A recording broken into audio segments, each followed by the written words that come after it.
Buenas tardes. Mi nombre es Oscar Zurita, soy estudiante de Relaciones Internacionales. Mi pregunta va, no sé de pronto cuál de las 5 me la puede responder más, pues, focalizada, porque a pesar de que sí ha sido bastante interesante, me sigue quedando la pregunta, teniendo en cuenta lo centralizado que es el sistema político colombiano y cómo se han ido dando la evolución dentro de la parte de la participación femenina. Los datos responden a una información muy globalizada. Entonces, de esas cuotas o de esa participación ya dentro de la Cancillería que estaban comentando ahorita, para una mujer aquí en la costa, de pronto, ¿qué tan viable o cómo se puede traducir estos datos? Porque, o sea, estamos en un país donde el poder político está realmente focalizado en la capital. Es un país muy centralizado, a pesar de que, ok, hay organismos, hay subdivisiones, todo esto. Sin embargo, no es un secreto que para alguien aquí en la costa es más difícil de pronto llegar a la capital y comenzar de pronto la carrera diplomática o pensar en algo más allá y que quedarse solamente en lo académico. Entonces, específicamente, de pronto para una estudiante, para una mujer aquí en la costa, ¿cómo, o sea, cómo se traducen estos datos? ¿Alguien tiene alguna otra intervención? Y así podemos recoger varias, si les parece, y vamos. Buenas tardes. Bueno, mi pregunta es para la señora Angélica.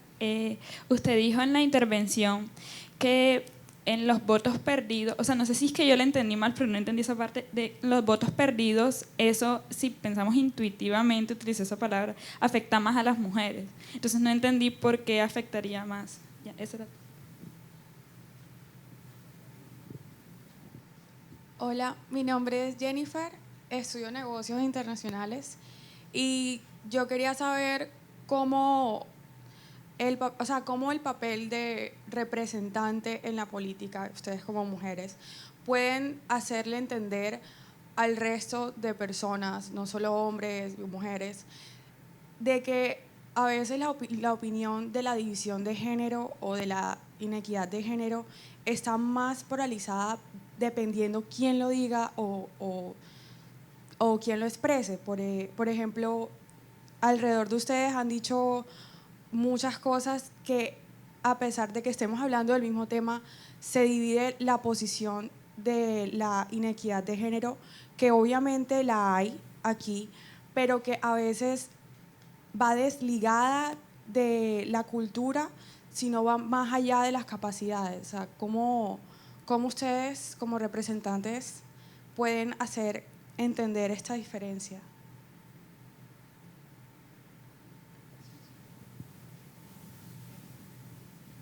¿Hay una cuarta intervención? Vale, Ciro, y si les parece, a partir de esas cuatro.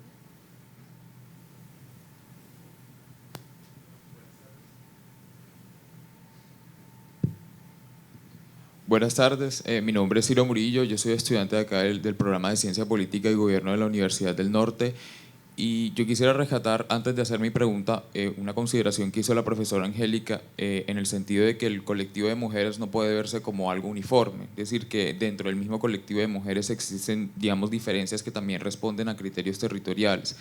Entonces, de pronto mi pregunta va más dirigida a Paola y a Ana Laura en el sentido de que ellas fueron muy puntuales en sus estudios y quisiera saberles, de pronto, esa representación de las mujeres que ustedes han podido analizar o estudiar ha sido equitativa entre las diversas regiones del país, es decir, en el Congreso de la República, digamos, todas las regiones del país en cuanto al tema de mujer se ven representadas y también lo mismo dirigido a Ana Laura, si en el Ministerio de Relaciones Exteriores pues la participación de las mujeres está repartida equitativamente entre todas las mujeres del país.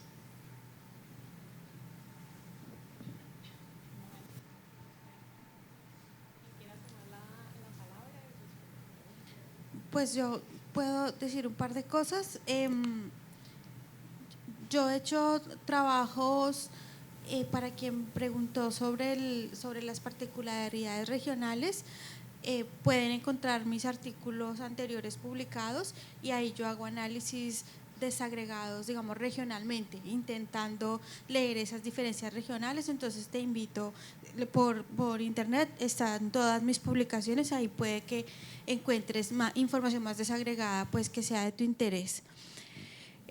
Con respecto al tema de por qué creo intuitivamente que la falta de pedagogía electoral afecta más a las mujeres, es un análisis que estoy empezando a ver, y es que en análisis comparativos de teoría del voto, en general la experiencia internacional muestra que los índices de abstención son más altos entre mujeres que entre hombres, ¿sí? Es decir, los hombres acuden más a las urnas a la hora de las elecciones, y eso, digamos, puede tener varias explicaciones, pero una que es la más obvia y pues que hay que trabajarla a ver si es por ahí o no, es el hecho de que de todas maneras en el tiempo histórico nuestra ciudadanía es mucho más reciente, ¿sí? El año pasado cumplimos 60 años de tener el derecho al voto. Eso nos pone, digamos, en una desventaja histórica en términos de leer el voto como un mecanismo efectivo para transformar situaciones sociales que nos afectan. Es decir, por eso creo que en general el abstencionismo no solamente se lee desde el desinterés o de que no interese la participación, sino de la desesperanza, ¿sí? Y de que digamos, elección tras elección, la gente encuentra que el voto difícilmente determina la cotidianidad. Hay como un abismo entre lo que la gente cree que necesita, quiere, servicios públicos, acceso a la educación, condiciones, digamos, económicas importantes y la participación política. Y esa distancia entre lo que yo creo que necesito y el ejercicio del voto, pues es insalvable, y eso solo se salva, o esa brecha se cierra cuando hay pedagogía política, pedagogía electoral que fortalezca a la ciudadanía y que acerque a la ciudadanía, digamos, a la toma de decisiones políticas como algo importante y cercano para su vida cotidiana. Entonces, por eso digo que son como hipótesis que yo estoy lanzando, todavía no tengo como los datos empíricos para hacer las afirmaciones con mayor seguridad, pero yo sí creo que tiene que ver con eso, con esa relación entre el mayor abstencionismo por parte de las mujeres, por esa falta, digamos, como de credibilidad en el mecanismo del voto como un mecanismo eficaz o que resuelva algún tipo de problema. La pregunta de atrás, pues no creo que no la entendí muy bien, pero lo que yo pienso es que sí hay también una brecha de desigualdad, incluso en términos del reconocimiento del trabajo académico, ¿sí? Esto que hacemos acá, pues por lo menos en mi caso y con quienes yo he estudiado, más o menos llevamos 20 años en este tema, ¿sí? Investigando, intentando adelantar estudios e investigaciones serios y sistemáticos, documentados, pero seguramente si llega alguien con un reconocimiento público y dice cualquier cosa sobre las mujeres, aunque sea un prejuicio, seguramente eso va a tener muchísimo más peso que lo que cualquiera de nosotras diga. Entonces, digamos, ahí también está la brecha de desigualdad, y esa es otra lucha que damos también las mujeres dentro de las entes como las universidades, y es decir, para decir algo serio y concreto sobre este tema hay que investigar, y para investigar se necesitan recursos, para formar a nuevas investigadoras, para que nuestras investigaciones sean públicas y podamos estar en los libros, en los anaqueles de las bibliotecas, en los pensum académicos, pero eso, digamos, es parte de la lucha general porque estos estudios se reconozcan como estudios académicos y científicos, y por lograr que nosotras como investigadoras pues seamos reconocidas como tal y no como activistas feministas y aquí traen su informe. No, esto realmente tiene mucho trabajo detrás y estamos en ese camino de que haya un reconocimiento a todo ese trabajo, pero pues estamos en el camino, todavía es una meta por alcanzar. Bueno, respecto a la pregunta aquí sobre la participación de las mujeres provenientes de regiones, pues yo creo que es un tema que no está relacionado tanto con el tema si es mujer o es hombre, no, sino que hace unos años, en cuanto a la política exterior, el concurso de carrera solo se llevaba a cabo en Bogotá. Entonces, digamos, cuando yo ingresé, fue un grupo bastante equilibrado, éramos 5 hombres, 5 mujeres, de los cuales 4 éramos bogotanas. Entonces, porque simplemente se hacía difusión del concurso en Bogotá. Hoy por hoy, desde hace como unos 3, 4 años, se está haciendo difusión en diferentes universidades del país. Entonces ya vemos que hay mujeres jóvenes diplomáticas, terceros secretarios, que son de Barranquilla, o que son cartageneras, o que son de Bucaramanga, o que son de Nariño. Entonces no es tanto, en mi sector específico, no es tanto que unas regiones se vean afectadas porque son por el simple hecho de ser mujer, sino que si el concurso hacemos una difusión a nivel nacional, vamos a tener tanto hombres como mujeres de las regiones. Es decir, la idea de tener diplomáticos de las regiones no depende tanto del género, sino que hagamos una verdadera difusión nacional. Y yo creo que ahí la Cancillería sí dio un paso muy importante para que de verdad la Cancillería sea una pequeña Colombia y represente a todas las regiones. En cuanto a la pregunta que hicieron, pues por allá arriba, yo creo que lo más importante es que no busquemos los extremos ni tomemos como posiciones extremistas, sino que nos demos cuenta que nosotras las mujeres necesitamos a los hombres y los hombres necesitan a las mujeres, y que a nivel laboral, o por lo menos así lo sentimos en Cancillería, en los equipos de trabajo lo que tratamos de detectar es cuál es la fortaleza de ellos y cuál es la fortaleza de ellas. Y cuando hay que hacer una tarea específica, pues ya se tiene identificado a quién necesitamos para cada labor, y que somos un equipo y que no podemos hacer, lo promovemos mucho en Cancillería, no podemos hacer nada solos. Siempre nos vamos a necesitar los unos de los otros dependiendo de la actividad que tengamos que adelantar. Y yo creo que buscar ese equilibrio, porque si no, pues vamos a ser o totalmente machistas o totalmente feministas, buscar ese equilibrio de que necesitamos complementarnos porque ninguno es superior al otro, es importante pues para tener un ambiente de trabajo pues armónico. Y ya, eso es como mi aporte. Bueno, creo, si entendí la pregunta que hicieron por allá arriba, en relación a que dependiendo de quién hablaba, cómo se entendía la inequidad de género, hay una cosa fundamental, es que ningún país del mundo, ningún estado del mundo trata igual a sus hombres y a sus mujeres, ninguno, ni los nórdicos. Es decir, en todos los países del mundo hay una situación de desventaja para las mujeres.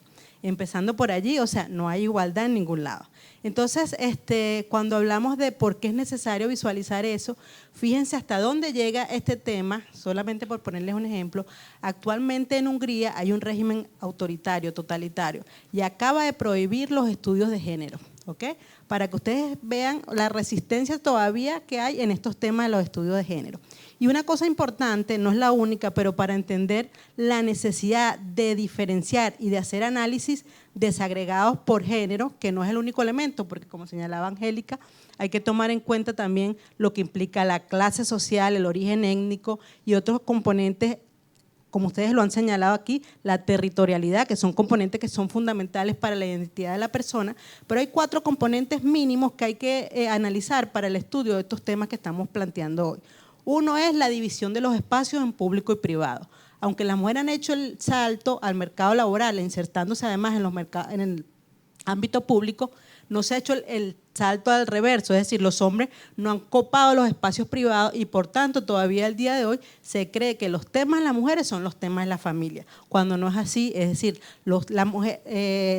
vuelvo a la Convención Internacional para la Eliminación de todas las formas de discriminación contra la mujer, la CEDAW, que dice la función de la mujer, su rol en la maternidad no debe ser un obstáculo para el ejercicio de sus derechos. Sin embargo, eso es lo que ocurre, o sea, se piensa más en la mujer solamente en su rol de reproductora, donde no importa como persona ciudadana titular de derechos, sino el producto de su vientre, por decirles algo. Entonces, eso es uno de los elementos, la división del espacio público y privado.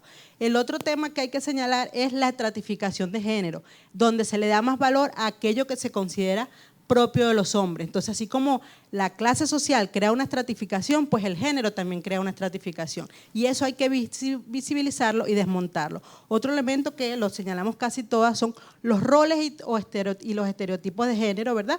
El establecer que hay características propias de los hombres y características propias de las mujeres que no responden a hechos naturales ni biológicos, sino a una socialización. Las mujeres son más cariñosas, los hombres son menos cariñosos. Eso no responde a componentes biológicos ni naturales, sino a cómo la sociedad ha construido la identidad de lo que es ser hombre y mujer. Y el último es la división sexual del trabajo que se mantiene, es decir, hay el trabajo reproductivo, el trabajo del cuidado del hogar y el cuidado de los otros, bien sean los hijos, los enfermos, los ancianos, se atribuye como algo biológico, responsabilidad de las mujeres, y el trabajo productivo, ¿verdad? El trabajo que se hace en los espacios públicos y por el cual se percibe un salario, todavía el día de hoy se considera propio de los hombres, pese a que hay muchos hogares con jefatura femenina, pese a que las mujeres se hayan incorporado al mercado laboral. Entonces, cuando solamente con estos 4 elementos tú haces un pequeño análisis, te das cuenta que las desigualdades son muchas. Entonces, por supuesto, quien hable, dependiendo del rol donde habla, va a señalar esas inequidades de género que están presentes. Yo solamente quisiera añadir un par de cosas puntuales, un poco tu primer interrogante, Oscar. Si nosotros vemos los programas que nosotros tenemos, vean en la costa Caribe cuántos programas hay de relaciones internacionales, cuántos programas hay de ciencia política, cuántos programas hay de relaciones internacionales y ciencia política con acreditación de alta calidad. Hagan la comparación con otro tipo de programas en otros espacios. Eso no solamente es una cuestión problemática en el Caribe colombiano, sino piensa en el Pacífico, piensa en el sur del país, y hay una serie de elementos entonces que nos llevan a pensar por qué también hay mayor formación y por qué hay mayor participación en unas regiones que en otras. Entonces, ese es un primer elemento. Pero hay una cosa que es absolutamente preocupante. La mayoría de ustedes son estudiantes de ciencia política y relaciones internacionales. La mayoría de los salones de relaciones internacionales, por lo menos, son conformados mayoritariamente por mujeres. Pero cuando vamos a ver quiénes están en los procesos de toma de decisiones, no en las bases de la pirámide, sino en los procesos de toma de decisiones, se revierte la tendencia. Porque nuevamente estamos dando un paso, porque cada vez hay mayor formación, porque cada vez hay mayores oportunidades de esa carrera de obstáculos, tratarla de hacerla menos inequitativa, pero cuando llegamos ya a los espacios prácticos, ahí hay un desafío supremamente alto. Y obviamente eso se va a duplicar o triplicar en cuestiones regionales, no solamente en el Caribe. Ana Laura decía una cosa súper interesante y es cómo se modifica inclusive la convocatoria en términos de la participación en los concursos de carrera diplomática. Hay un primer elemento que antes, muchos de ustedes lo conocen en varias clases de diplomacia, solamente se hacía el examen en Bogotá.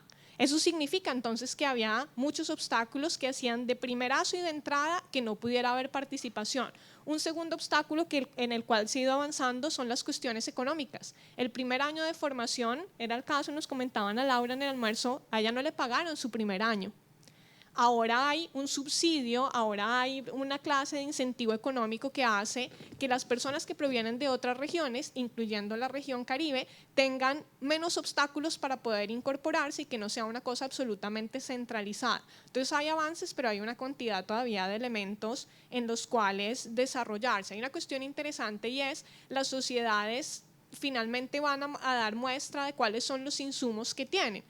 La sociedad caribeña colombiana es una sociedad que todavía es absolutamente machista en muchos escenarios y eso va a hacer que se reproduzcan diferentes propuestas en términos de roles que se deben atribuir.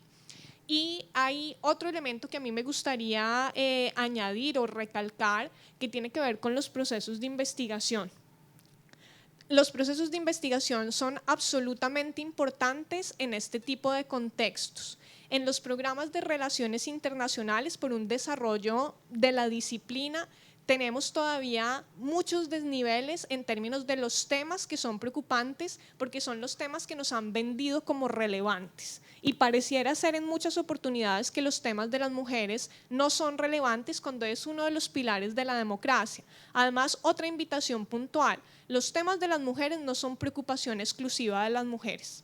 Los temas de las mujeres tienen que ser debatidos por absolutamente todos los que conformamos la sociedad, independientemente de la orientación sexual o la identificación que tengamos, porque no es un tema que nos convoca solamente a nosotras, sino que es un tema que convoca al grueso de la sociedad y que ha abierto la puerta para las reflexiones sobre diferentes temas mucho más amplios que pasan por la etnia, que pasan por la diversidad sexual y que pasan por otro tipo de elementos. Hasta que no avancemos sobre el tema de las mujeres, de coletazo no vamos a avanzar necesariamente sobre otro tipo de debates que se han incorporado a la sociedad.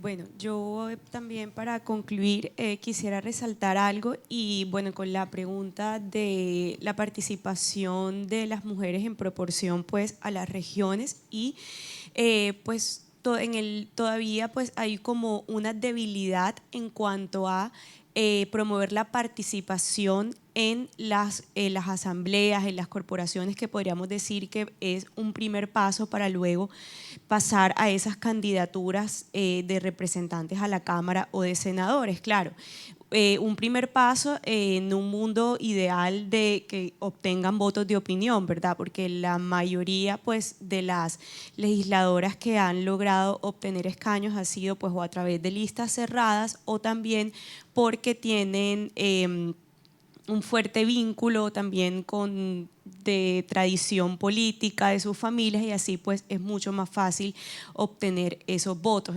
Pero en contraste vemos que todavía hay muchas mujeres, lideresas también sobre todo, que son muy valiosas, pero no cuentan también como con ese soporte que se necesita para este tipo de candidaturas de Senado o de representantes a la Cámara. Entonces también eso lo mencionaba la profesora Angélica y es que los partidos políticos también tienen una responsabilidad de promover esa formación dentro de esas instituciones. Entonces también sería un punto interesante para ustedes de ciencia política, de relaciones y de cualquier otra disciplina, porque estos temas también pueden ser estudiados por estudiantes de otras disciplinas y es revisar qué están haciendo los partidos políticos para promover esa formación que es muy importante, ¿verdad? Porque eso sería para poder superar esos obstáculos de partida que si no son superados entonces no se va a poder avanzar en ese camino. Entonces pues pensaría eso. Y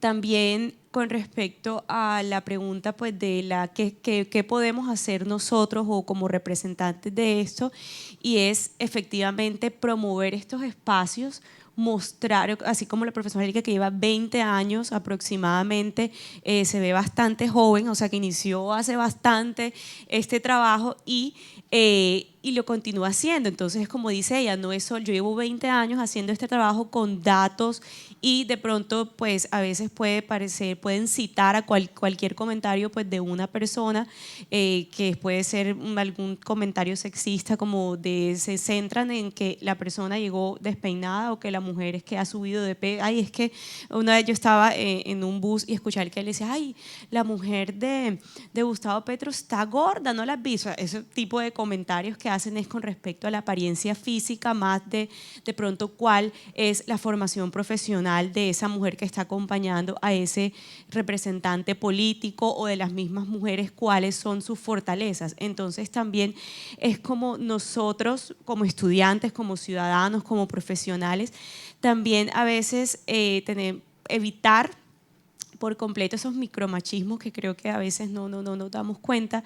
Entonces, evitar eso y también promover este tipo de espacios. Yo he escuchado que hay muchos estudios, y no solamente mujeres, también los hombres, también todas las personas de cualquier orientación sexual pueden y están en la tarea también como ciudadanos de involucrarse con estos temas. Entonces, en la medida de que todos también nos empoderemos de este tema, vamos a producir más investigaciones, vamos a tener más datos y de esta forma pues vamos a poder iniciar un debate y decir, bueno, listo, es que la ley de cuotas, como lo vimos todos en la gráfica, siempre veíamos como una tendencia a la alta, pero al mismo tiempo No obstante, sin embargo, hacíamos la aclaración o el comentario en cada una de las presentaciones. Entonces, no todo lo que se muestran en gráficas es algo positivo. Detrás de eso también hay un análisis. Entonces, qué bueno poner sobre la mesa, porque a la medida que reconozcamos esas debilidades, pues también vamos a poder trabajar para superar esos obstáculos y lograr una mayor representación, participación, porque los derechos pues, de la mujer y de la familia, pues que igual dentro de mi presentación también los incluí, porque me pareció importante ligarlo también a lo que es el tema familia.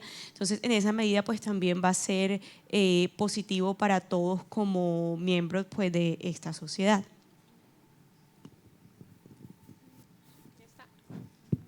Bueno, queremos agradecerles por haber resistido hasta el último momento y agradecerles de verdad muchísimo a ustedes, las tres invitadas que nos acompañaron en esta tarde.